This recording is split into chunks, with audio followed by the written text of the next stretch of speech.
So I am connecting with you from Atlanta, Georgia, in the United States. I'm originally from Birmingham, Alabama, a neighboring city in the neighboring state. I came to Atlanta to attend the historically Black college, Spelman College, and I got my bachelor's degree in history there, and I went on to Clark Atlanta University where I got my master's degree in history and I got my doctoral degree in history at Georgia State University. I have 14 years of higher education teaching experience. I'm a scholar of American history in the 20th century.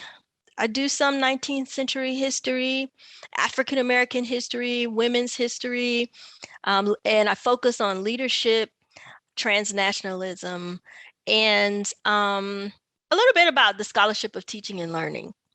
I currently am an visiting associate professor of history at Georgia Tech, Georgia Institute of Technology. That's lovely. That's lovely.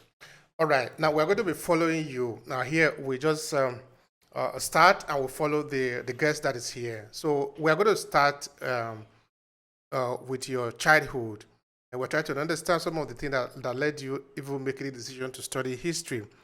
Why this, you might ask? Well, the important is that we in this podcast, it is very important our history, our root, where we are coming from, because we are trying to connect. This is not only for the people in the United States, whether you are in Canada or you are in UK or you are in the Brazil or in other parts of the world. As long as you are connected to the root, it is important for us that we try to have this conversation to talk about ourselves. If we need to cry, we cry together. If we need to shout, we shout together. If we need to be happy, we're happy together. And all of us, we are connected with one rope. So tell me your childhood. You were born and you were grew up. What was around you? What was the thing that formed your identity? Help us with that. Oh, sure. So I was born and reared for the most part in Birmingham, Alabama.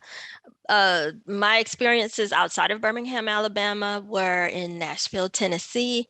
Then I had a short stay in Kingston, Jamaica as a study abroad student in undergraduate, during my undergraduate work at Spelman College.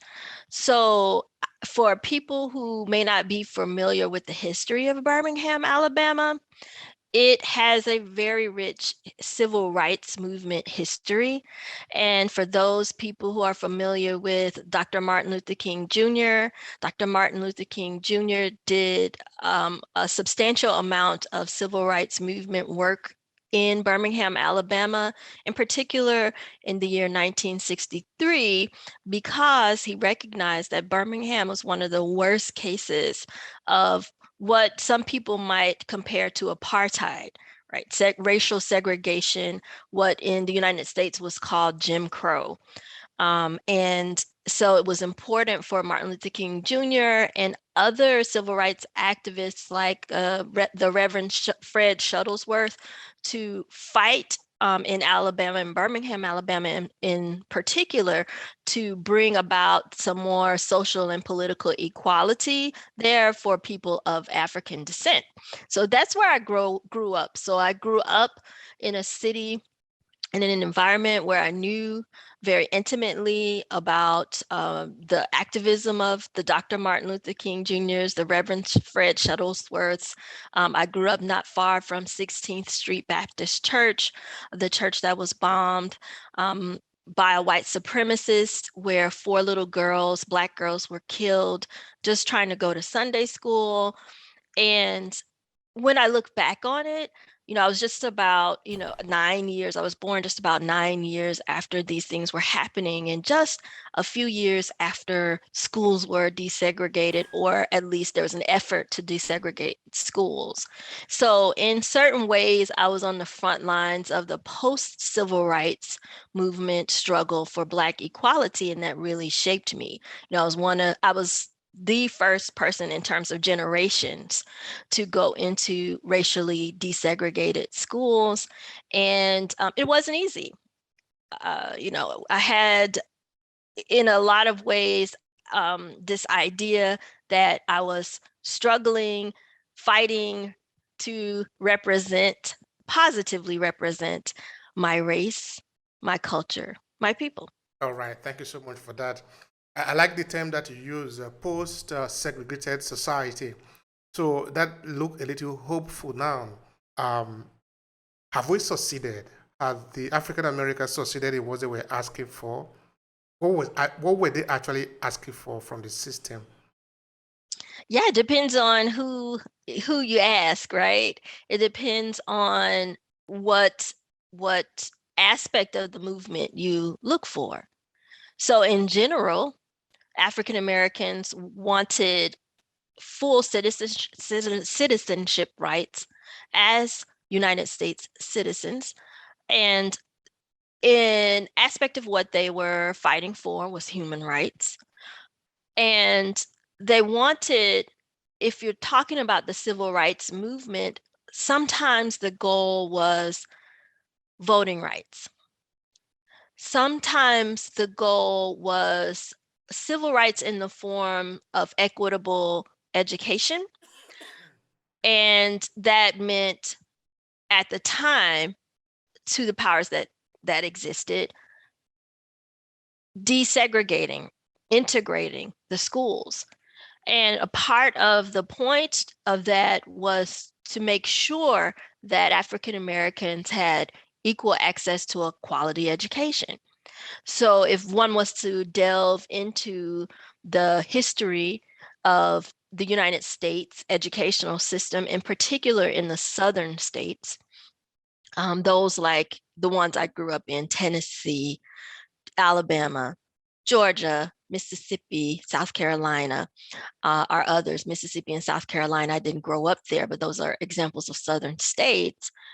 One would find that African Americans, when they got, access to schooling, because legal access to schooling and to just basic literacy skills was forbidden during slavery, and at some points it was actually illegal. So once slavery was ended in 1865 at the end of the Civil War, and the 13th and 14th Amendments were ratified, African Americans got access to the educational system. But by the time there was pushback, white supremacists pushback against the gains that Africans were making in the aftermath of the Civil War, some of the tactics that white supremacists used to make sure to guarantee that African Americans were marginalized, would remain marginalized in United States culture, was to segregate the schools so that African Americans had to go to certain schools and white Americans could go to other schools, and then to do things like spend less money in African American schools. The facilities were markedly different. The supplies were markedly different. And you can find documentation that there was actually less money spent on individual African American students than on European descended students. So by the time the civil rights movement came around during the post-World War II era, one of the goals of the civil rights movement was, if you are interested, if your listeners are interested, to look up, say, for instance, the case of Brown versus the Board of Education of Topeka, Kansas, they'll find this was a major victory in 1954, 1955. And one of the aims of the legal team that was involved in that case and trying that case was to prove systematically that separate schools were inherently unequal, right? Because in 1896, there was a landmark case in which the Supreme Court said separate but equal facilities were legal. They were constitutional in the United States. But by 1954, 1955, the Plessy versus Ferguson case was successful in overturning, the Brown v. Board case was successful in overturning the Plessy v. Ferguson case, because people like a Kenneth and Mamie Clark, who were psychologists, came in to the courts and proved that separate was inherently unequal. So that's one of the goals of the civil rights movement. But many people frame the Black freedom struggle as a long struggle that started before the civil rights movement was officially kicked off and went beyond the well-known end date of the civil rights movement. So subsequent movements, like, say, for instance, the Black Power movement, had aims that were even broader, right? Like full self-determination for African Americans, the right to self-defense, right? So there are a lot of aims, but overall, it was full freedom and full equality for African Americans and people of African descent who were living in the United States.